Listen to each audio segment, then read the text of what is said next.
Hello guys, कैसे हो? Welcome back to this series जहाँ पर हम लोग basically finance that is BFSI sector पढ़ रहे थे। इसका मॉड्यूल 1 दैट इज पार्ट 1 हमने कवर किया था, जिसमें हमने बैंकिंग, फाइनेंशियल सर्विसेज और इंश्योरेंस तीनों सेक्टर का ओवरव्यू लिया था। अब हम बात करने वाले हैं हर एक पर्टिकुलर सेक्टर की और उसमें क्या इंपॉर्टेंट चीज़ें हमें पढ़नी है उनकी। जैसे अब हम 3 लेक्चर्स देखने वाले हैं। उन तीनों सब्सिक्वेंट लेक्चर्स में हम लोग पहले बैंकिंग की बात करेंगे, फिर फाइनेंशियल सर्विसेज की बात करेंगे और उसके बाद हम बात करने वाले हैं इंश्योरेंस सेक्टर। तो हमारे पास एक एक्सटेंसिव सेटअप है 3 PDFs का, जो कि उसमें से कुछ मैंने AI जनरेट की है, बट दैट डजंट मैटर क्योंकि मैं ही पढ़ाने वाला हूँ।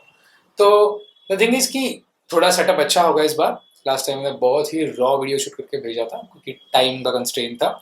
अब हमारे पास टाइम का कंस्ट्रेंट उतना नहीं है, बट हम थोड़े से प्रिपेयर्ड वे में हम करने वाले हैं।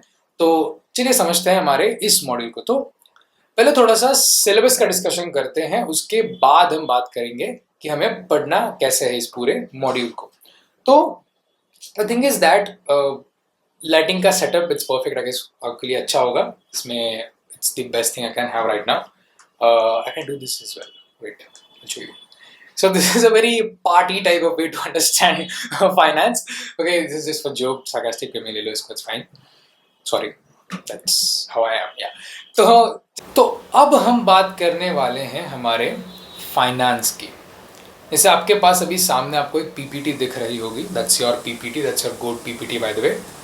Now we will be understanding about this whole concepts, this whole thing and everything whichever it's in front of us, थोड़ा सा डिटेल में. So the thing is that we have 7 topics to learn in this particular module. तो अभी एक पहली बात समझते, थोड़ा ओवरव्यू लेते हैं पूरे ही कोर्स स्ट्रक्चर का, यू कैन से पूरे ही टॉपिक का।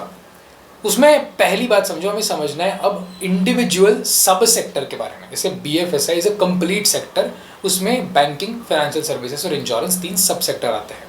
उसमें से हमें बैंकिंग के बारे में पढ़ना है। बैंकिंग के इस सेक्टर का पूरा ही नाम है banking operations and digital banking.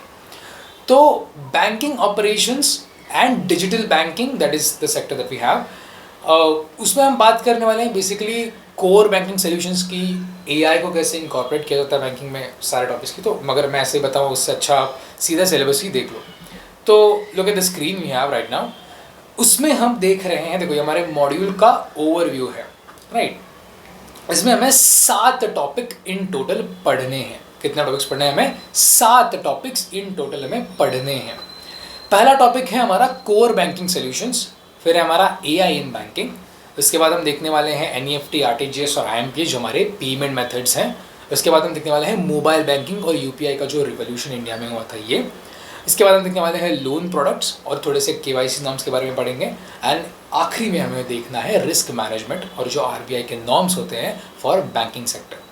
तो ये बहुत ही इंटरेस्टिंग मॉड्यूल है हमारे बैंकिंग के हिसाब से। तो जैसे कि बैंकिंग जो है हमारे डेली लाइफ में बहुत ज़्यादा यूज़ होता है, तो as a native person to any country के नेटिव पर्सन अगर आपको बैंकिंग समझ में आनी चाहिए। तो अब टिपिकली इधर हम इंडियन बैंकिंग सिस्टम की बात कर रहे हैं। तो अगर आपको as a general public you need to understand how banking works, because आपका 90% of your operation of your transaction goes through banks, right. Cash में हम बहुत कम ट्रांजैक्शन अब करने लगे हैं। हमारा बहुत सा ट्रांजैक्शन बैंक्स के through, that is banking system, banking channels से ही होता है। तो इसका नॉलेज फंडामेंटली यूथ के लिए इम्पॉर्टेंट है, क्योंकि अभी हमारा एज 20 से 22 के बीच में है। जब हमारी जॉब लगेगी, अगर लगेगी तो उसके बाद हमें बेसिकली जब we will start earning money on that, उसमें हमें उसके बाद बैंकिंग में इन्वॉल्व होना पड़ेगा।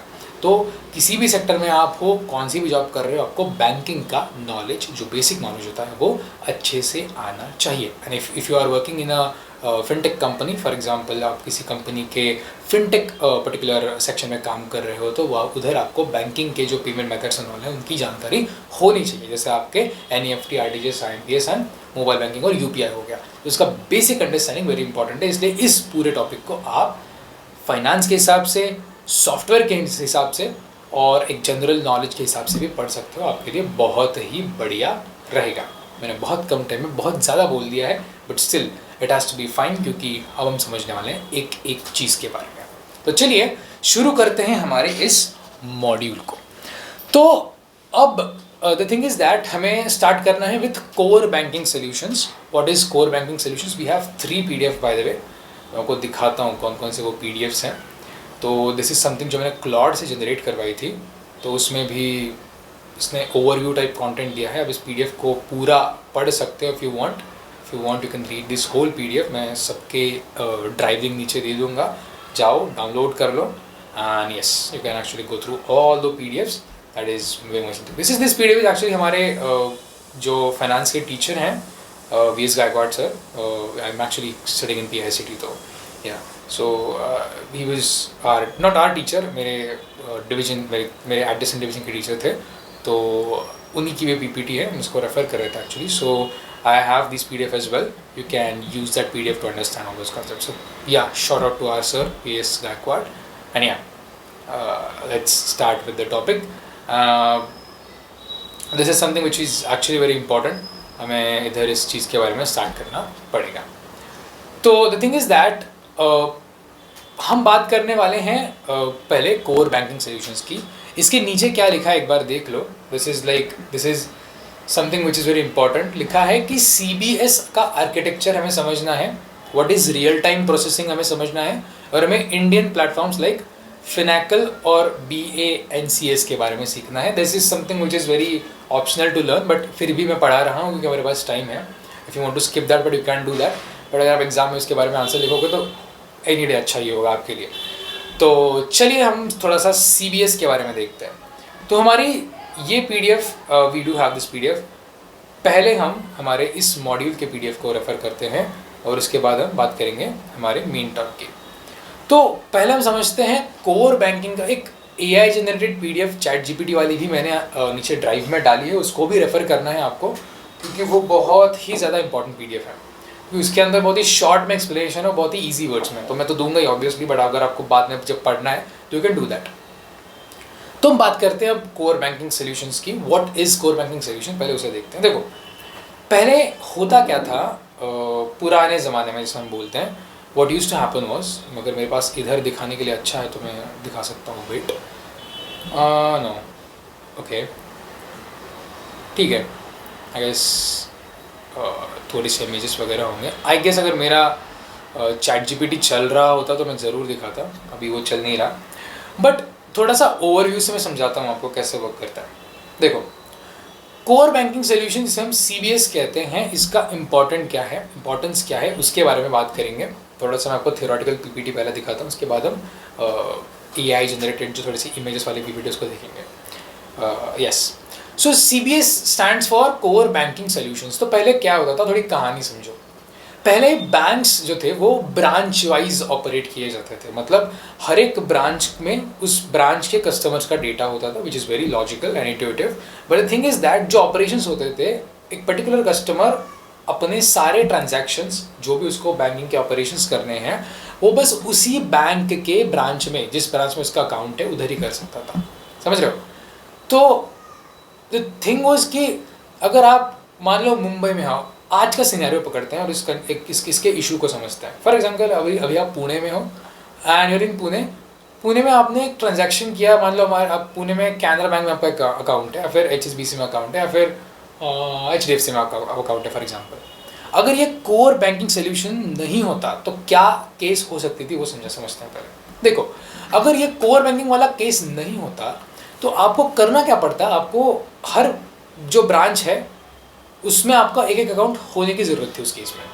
तो थोड़ा सा ट्रिकी हो रहा है, इजी करके समझाता हूँ. रुको फॉर एग्जांपल मैं पुणे में हूँ. पुणे में there is one branch of HDFC for example, उधर मेरा अकाउंट ओपन है. पुणे में मैंने पैसा डिपॉजिट किया, पैसा डिपॉजिट हो गया. मान लो मैं मुंबई चला गया, मुंबई में मुझे पैसों की ज़रूरत पड़ी तो मैं मुंबई के HDFC में गया और उधर मैंने पैसे निकालने की रिक्वेस्ट डाल दी. तो जब ये कोर बैंकिंग सॉल्यूशंस नहीं था, जब बैंक्स ब्रांच वाइज ऑपरेट होते थे, उस केस में आप पैसे किसी और ब्रांच से नहीं निकाल सकते, आपको उसी बैंक से पैसे निकालने होते थे. That was the problem. अब इस प्रॉब्लम को टैकल करने के लिए आपको क्या करना पड़ेगा, सारे ब्रांच के सिस्टम्स को सेंट्रलाइज करना पड़ेगा. मतलब आपका जो सारा कस्टमर्स का डेटा है, उनके जो ऑपरेशंस है, उन सबको आपको सेंट्रलाइज करना पड़ेगा. जब आपको उन्हें सेंट्रलाइज करना पड़ेगा तब आपको एक सेंट्रल सिस्टम क्रिएट करनी पड़ेगी, एक कोर सिस्टम क्रिएट करनी पड़ेगी, और उसी कोर सिस्टम को हम बोलते हैं कोर बैंकिंग सॉल्यूशंस। समझ रहे हो?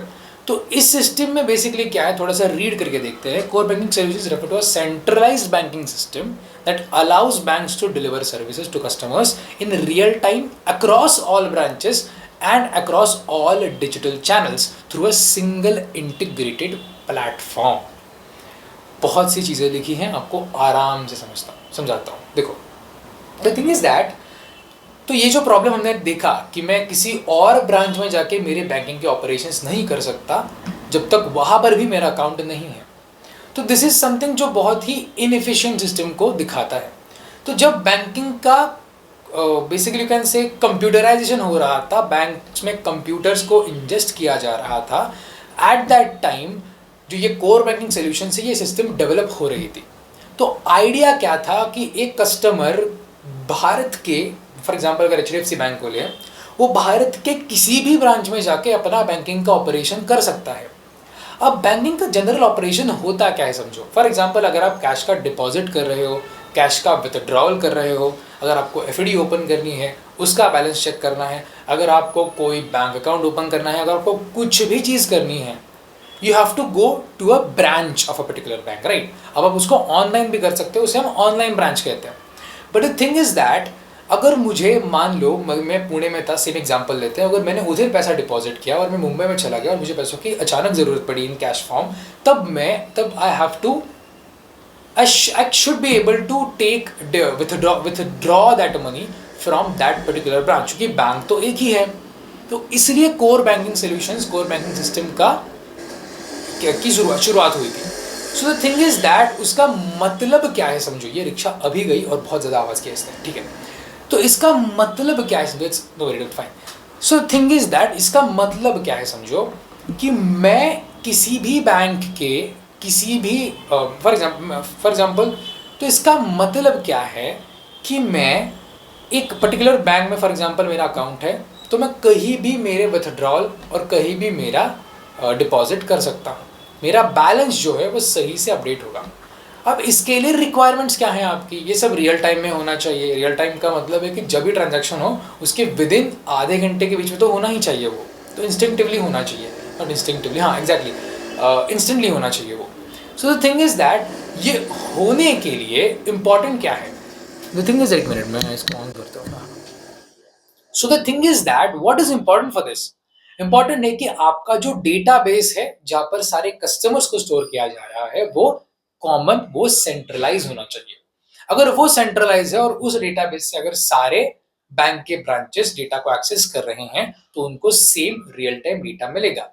तो जो चेंजेस जहां पर हो रहे हैं वो चेंजेस आपको रियल टाइम में दिखेंगे, और तभी आप बैंक किसी भी बैंक के किसी भी ब्रांच में अगर आप ऑपरेट कर रहे हो तो आपके जो ट्रांजैक्शन, जो ऑपरेशन है वो रियल टाइम आपको दिखेंगे, और ये सिस्टम को एफिशिएंट बनाता है। तो कोर बैंकिंग सॉल्यूशंस बेसिकली क्या है, इट्स लाइक बेसिक, आपको पूरे बैंक को सेंट्रलाइज करना है किसी एक सेंटर पे, और सारे ब्रांच के ऑपरेशंस को आपको कोर करना है, मतलब उस सेंटर के हिसाब से करना है, उस सेंटर से कनेक्ट करके करना है।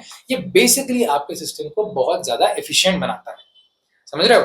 तो ये पूरा पार्ट है। तो customers in CBS environment are bank centric rather than branch centric, and that is they can access their accounts from any branch or digital channel। तो ये था हमारा बेसिक कोर बैंकिंग सिस्टम होता क्या है। इसके फीचर्स देखते हैं हम लोग थोड़े। अब ये बहुत ही इंटरेस्टिंग टॉपिक है, इसके फीचर्स आर एक्चुअली इंपॉर्टेंट।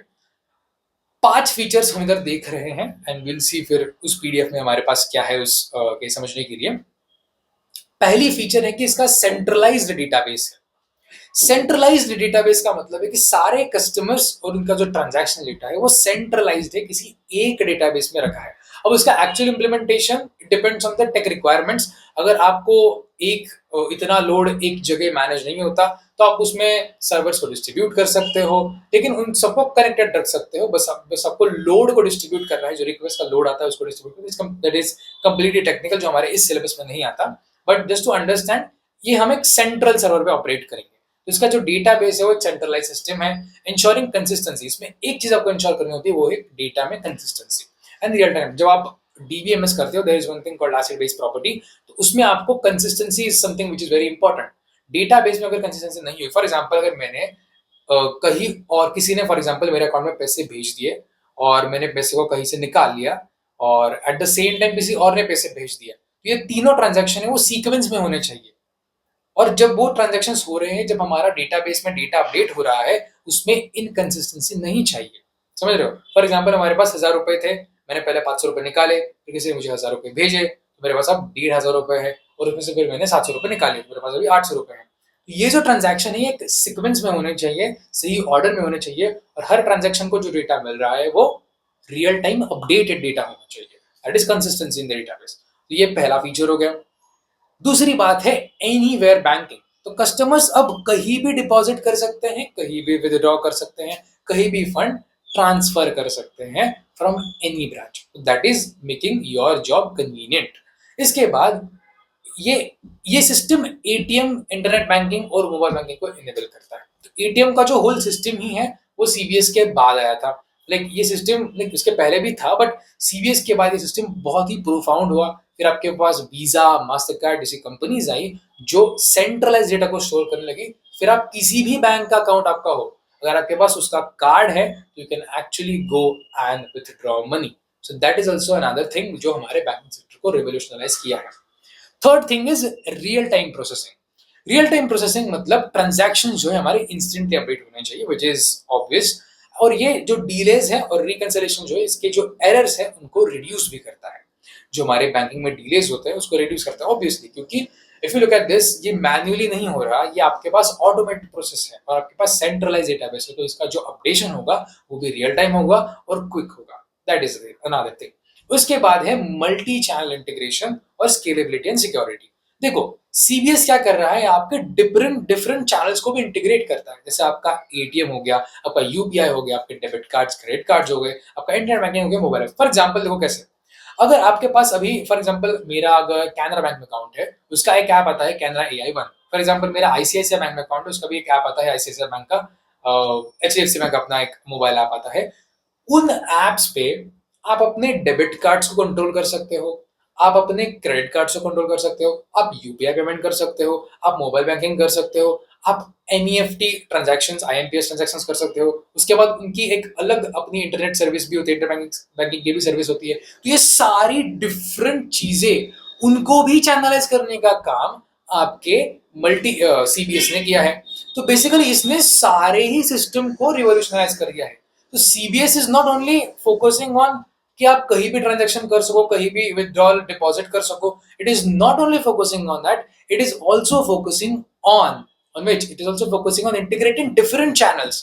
तो जैसे ट्रांजैक्शन का अपना खुद का चैनल है, जैसे आपके डेबिट क्रेडिट का खुद का एक चैनल है, कार्ड का खुद का चैनल है, यूबीआई का खुद का चैनल है, इन सारे चैनल्स को भी इंटीग्रेट कर रहा है। तो उसका सारा जो डेटा है वो एक सेंट्रलाइज वे में है, तो मैं किसी भी ब्रांच से कहीं से भी मेरे किसी भी प्रकार के डेटा को एक्सेस कर सकता हूँ। ये हमारे सिस्टम में एक और चीज है। This supports omni channel banking experience. Like आप बहुत सारे चैनल्स को एक साथ यूज कर सकते हो। जैसे मैंने कहा कि अगर आपके पास इन सारे बैंक्स के ऐप हैं, उधर आप जाके यूज करो, आपको लिटरली सारी चीजें एक ही प्लेटफॉर्म पे मिल जाएगी।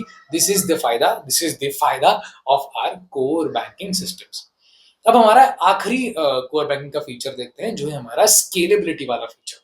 स्केलेबिलिटी और सिक्योरिटी वाला फीचर के बारे में बात करें, देखो इसमें द थिंग इज दैट आपके पास एक चैलेंज भी होता है कि इतना सारा डेटा है, उसको हैंडल भी करना है, और ये सेंट्रलाइज सिस्टम पे सेव्ड है। अगर सिस्टम डाउन हो गया उस केस में क्या करोगे? तो इसका अगर आप देखो बैंक से कभी कभी मैसेज आते हैं कि आपका UPI service is down from 12 to 5 AM। क्यों? क्योंकि उनको मेंटेनेंस करना है, कुछ काम होते हैं डेटाबेस में, कुछ इश्यूज आते हैं, उनको उनको हैंडल करना होता है। सो ऑल दिस सिस्टम जो है हमारी, वो एक तरीके से आपको इंश्योर करना है कि ये सिस्टम अच्छे से रन करे, तो आपको उधर भी ध्यान देना पड़ेगा। But the thing is that with core banking systems आपकी स्केलेबिलिटी और आपकी रिलायबिलिटी और सिक्योरिटी बढ़ती है, क्योंकि सारा system is online, it is automated, और ये सारा सिस्टम जो है वो एक सेंट्रलाइज वे में हो रहा है। तो उसका अगर ऑपरेशंस में कुछ भी इशू आता है, आपको सेंट्रलाइज वे में उसको ठीक करना है। किसी कोर पार्ट में जगह उसे ठीक करना है आपको। वो सिस्टम डिस्ट्रीब्यूटेड नहीं है, तो आपको जगह जगह जगह चेंज करना नहीं पड़ेगा, उसको आप सेंट्रलाइज वे में कर सकते हो। That is another thing. और ये ऑल्सो इंक्लूड करता है encryption, authentication and audit controls. Thing is that इसका फायदा क्या है कि आपके पास अगर आप देखोगे सारे एप्स में आपके पास एम पिन होता है, पिन होता है, फिर अब बायोमेट्रिक्स का भी सिस्टम ऑन हो गया है, all those things are there. तो ऑथेंटिकेशन एंड ऑल का भी केयर पूरा रखा जा सकता है। जो मैनुअल सिस्टम पहले था हमारा, नॉर्मल ब्रांच वाइज सिस्टम है जहाँ पर रजिस्टर पे सारी चीजें होती थी, उसमें वो नहीं था, उससे तो वो फार ही बेटर है, तो उसमें आप कंपैरिजन ही क्या करोगे।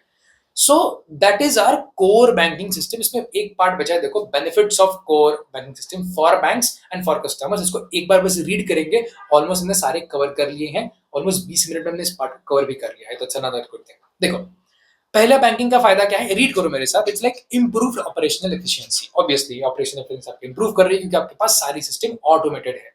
इसके बाद है सेंट्रलाइज कंट्रोल एंड मॉनिटरिंग, या इसके बाद है फास्टर प्रोडक्ट लॉन्च, या you can do a product launch very like in a very frequent manner, कि आपके पास टाइम बचता है बहुत इस सिस्टम में, आपको सबको मैनेज नहीं करना। फॉर एग्जांपल, अगर कोई मुझे अगर एक नई प्रोडक्ट लॉन्च कर रहा है, नई एफडी की स्कीम लॉन्च करनी है बैंक को, वो अपने आप पे कर दी, काम खत्म।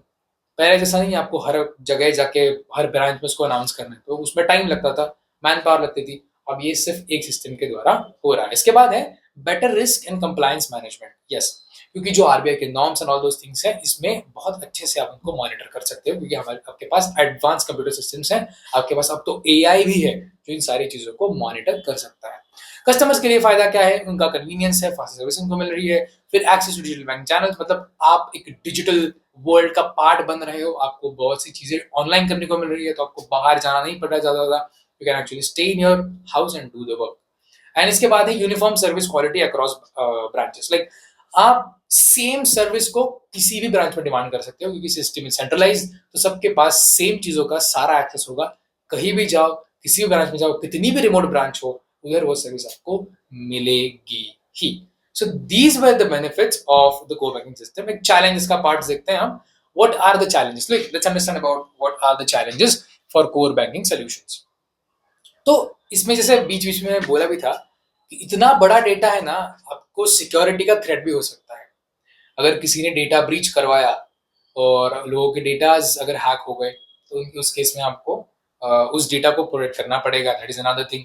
फिर जब आपके डाउन टाइम्स आते हैं, जैसे मैंने बोला यूपीआई का डाउन टाइम एंड ऑल आता है, तो उस केस में जब आपके डाउन टाइम्स आते हैं, तब आपको कैसे हैंडल करना है उस सिस्टम को। तो आप एक सभी पूरे इंडिया में एक टाइम पे डाउन टाइम नहीं कर सकते, तो पेमेंट ही नहीं वर्क करेगा, तो आपको वो बैचेस में करना होता है, ऑल दोज थिंग्स। और फिर कभी कभी देखो, जैसे अभी क्यूआर का एंड ऑल दोज सिस्टम चल रहा है, तो आपके जो वेंडर्स हैं वो भी उतने टेक्नोलॉजिकली प्रोफाउंड होने चाहिए, उनके पास भी टेक्नोलॉजी का एक्सेस होना चाहिए। ये अभी यूपीआई के द्वारा वो तो हो रहा है, लेकिन पहले वो थोड़ा इतना इजी नहीं था, तो तभी आपको कैश ही लगता था मोस्ट ऑफ द थिंग्स।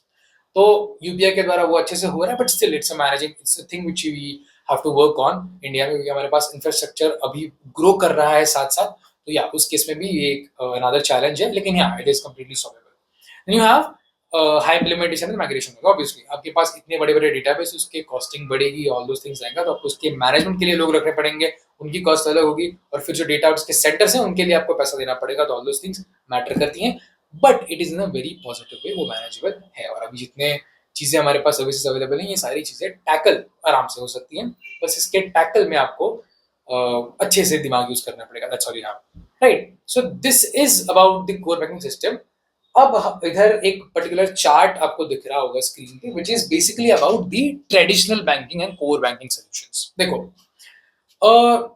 सारे दिखे हैं, देखो, सिस्टम टाइप, डिसेंट्रलाइज, मैंने सारी चीजें बोल रखी हैं।